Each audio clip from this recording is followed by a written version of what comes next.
Circle কার্যালয় বন্ধ করে সরকারি সিদ্ধান্ত পুনর্বিবেচনার দাবি নিয়ে নাগরিক সভা বদরপুর চৌমাথায়।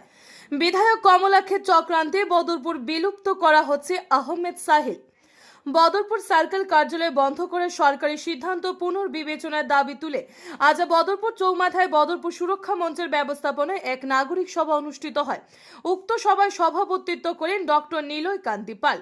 বক্তব্য রাখতে গিয়ে ময়নুল হক বলেন, বিগত কিছুদিন পূর্বে শ্রীগৌরী স্থিত জলসেচ অফিস অন্যত্র সরিয়ে নেওয়া হয়েছে।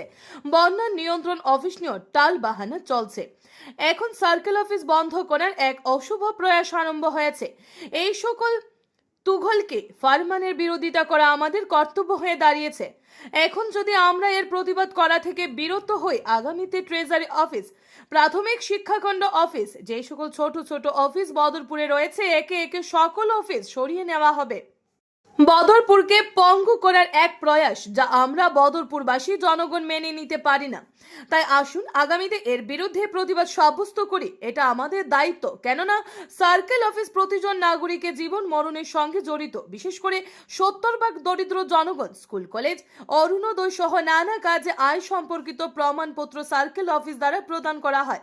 এতে ওই সকল দরিদ্র পরিবার করিমগঞ্জ থেকে এসব প্রমাণপত্র বাহির করা এক অর্থনৈতিক চাপ ও সময় উভয়ই। তৎসঙ্গে ছোট ছাত্রছাত্রী মহিলারা নিজে গিয়ে বদরপুর সার্কেল অফিস থেকে নিয়ে আসতে পারেন, কিন্তু করিমগঞ্জ হলে তা প্রায় অসম্ভব হয়ে পড়বে।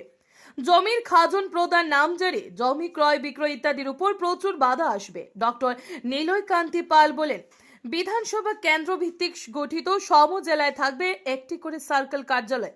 এর ফলে রাজ্যের 27 জেলায় বন্ধ হবে 36টি সার্কেল কার্যালয়। তিনি বলেন, বদরপুর ডিলিমিটেশনের আগে একটি বিধানসভা সমষ্টি ছিল, কিন্তু ডিলিমিটেশনের পরে বদরপুর থেকে একে একে অন্যান্য অফিস সরিয়ে নিলেও কোনো বাধা নেই, কিন্তু সার্কেল অফিস স্থানান্তর নিয়ে বিরোধ রয়েছে, কেননা এর সঙ্গে সাধারণ মানুষের দাবি জড়িত।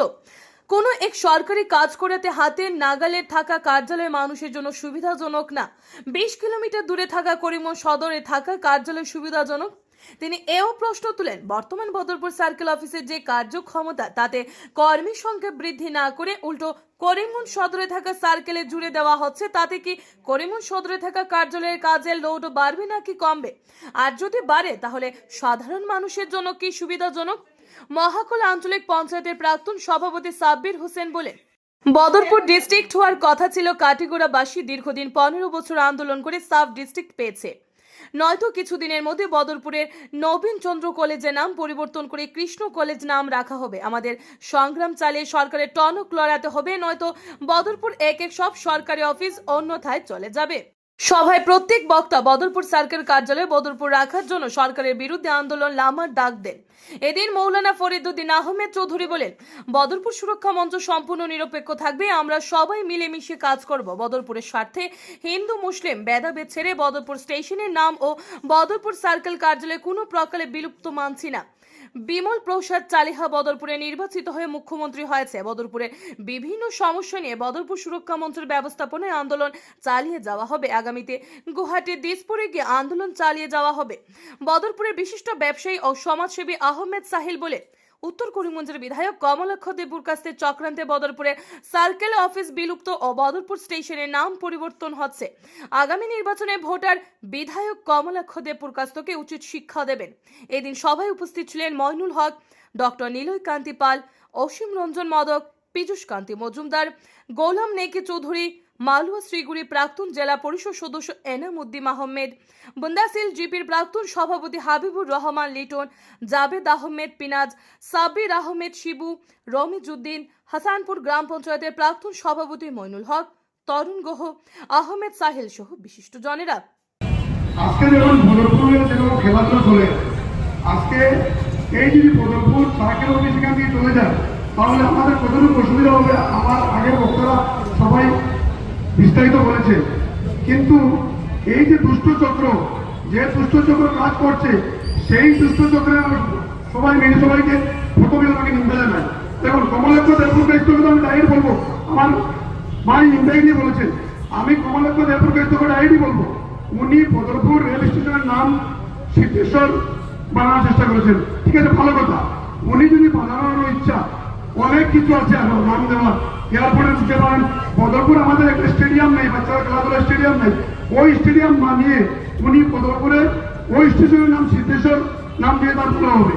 এর জন্য কমলজ্যোতি এই প্রদেশ থেকে এই মঞ্চ থেকে হুঁশিয়ারি দিতে চাই, এইরকম সস্তা রাজনীতি যাতে উনি না করেন।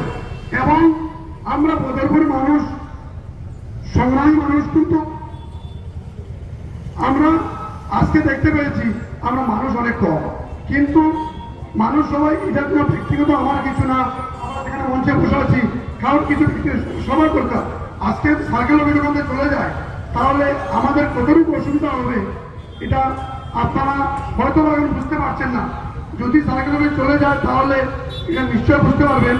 কিন্তু আমি সবাইকে অনুরোধ করবো, এটা কোনো কংগ্রেস বিজেপি ইউডিএফ এগুলো না চিন্তা করে দলের ঊর্ধ্বে গিয়ে ওটা আমরা আন্দোলন একসাথে করা উচিত। আমরা দরকার করে রাস্তা অবরোধ করবো, গুয়াহাটি থেকে আন্দোলন করবো, কিন্তু এইভাবে বাজে রাজনীতি দুষ্ট চক্র করছে, সেই দুষ্ট চক্রকে আমি তীব্রভাবে নিন্দা জানাই। গভর্নমেন্টে মুঘলসরাই রেল স্টেশন নাম বদলাইয়া দীনদয়াল উপাধ্যায় স্টেশন করছে, ইনের পরিবর্তন হয়েছে নি। এলাহাবাদ নাম বদলাইয়া প্রয়াগরাজ করছে। আজ 3 দিন থেকে ছাত্রগুলো দম ফিটাই দেখতানি নিউজও দেখতানি। নাম বদলাইয়া পরিবর্তন হয় না, নাম বদলাইয়া উন্নতি হয় না, কাজ করিয়া উন্নতি হয়। আর উন্নতি দেখাও আমরা রে পঞ্চায়েত ডিলিমিটেশন করছই, পঞ্চায়েত ডিলিমিটেশন উমরপুর বুন্দাসি ছাপরা মাকল 2 জিপি পার করিয়া গিয়া মাকল ভাইটা আমার ঘরের 9টা বুট আমার আমার গ্রামটাই উঠাই আনি আরত দিলেছি। আজকে আমরা বদরপুরবাসী এমন এক জায়গায় পৌঁছেছি যেটা আমরা কল্পনার বাইরে। আমরা ভাবতে পারছি না যে আমাদের পূর্ববর্তী বক্তারা সবকিছু বলে দিয়েছেন, তবে আমি বেশি সংক্ষিপ্তভাবে বলবো যে আমরা এখন এই মুহূর্তে যদি আমরা সজাগ না হই তাহলে আমাদের ভবিষ্যৎ অন্ধ হয়ে যাবে। আমাদের বদরপুর বাঁচাও আন্দোলন, বদরপুরকে কিভাবে রক্ষা করতে হবে সেই দৃঢ় প্রকল্প আজকে সবাই নিতে হবে। আমরা এই 2-3 দিন আমরা বসেছি, আমাদের একটা পরিকাঠামো তৈরি করেছি। আমরা যে বদরপুর মানুষকে প্রথমে অ্যাওয়ারনেস দিতে হবে। এখন পর্যন্ত আজকে সবাই যে মানুষ বুঝতে পারছে না কি আজকে সভা কি জন্য, যে বদরপুরে যে বিভিন্ন সমস্যা হচ্ছে, বদরপুরে সার্কেল অফিসকে ধুলিসাৎ করে দেওয়া হচ্ছে, বদরপুরের বিভিন্ন অফিসকে বদরপুর থেকে উড্র করে নেওয়া হচ্ছে এবং আমাদের বদরপুরকে নাম কর্তন করা হচ্ছে। বদরপুর স্টেশনকে যে নাম বদলানোর যে পরিকল্পনা শুরু হয়েছে সেটা অত্যন্ত দুঃখের বিষয়। আমরা বদরপুর এমন একটি জায়গা, যে জায়গা আমরা বদরপুরে আমার পূর্ববর্তী বক্তা বলেছেন বদরপুর বরাকৈনিক কেন্দ্রবিন্দু। বদরপুরের মানুষ সংগ্রামী মানুষ, বদরপুরের মানুষ যা চায় তা করতে পারে, সেটা বিভিন্ন আন্দোলনে প্রমাণ করে দিয়েছেন। বদরপুরের মানুষ বারবার প্রমাণ করে দিয়েছেন বদরপুরের মানুষকে আন্দোলন করলে বদরপুরের পরিবর্তন হয়। সেটা আমরা বিশ্বাস আছে যে আগামী দিনে আমি আজকে সবাই এই কথা বলবো, আসুন আমরা সবাই একত্রিতভাবে আমরা বদরপুরকে কিভাবে আগামী দিনের এই বদরপুরকে যে চক্রান্ত চলছে সেই চক্রান্তকে প্রতিহত করতে পারি, সেই সংগ্রামের জন্য আমরা প্রস্তুত হই। সেই সংগ্রাম এমন ভাবে সংগ্রাম হবে, আসামের বুক কি দিল্লি পর্যন্ত কাঁপিয়ে দিতে হবে যে বদরপুরের মানুষ সংগ্রামের মানুষ, সেই প্রমাণ দিতে হবে আমাদেরকে। আমাদের একজন নেতা বলেছেন যে বদরপুর রেল স্টেশনকে সিদ্ধেশ্বর রেল স্টেশন করা হোক। সস্তা রাজনীতির যে চিন্তাধারা করছেন সেই সস্তা রাজনীতির আমরা মানি না।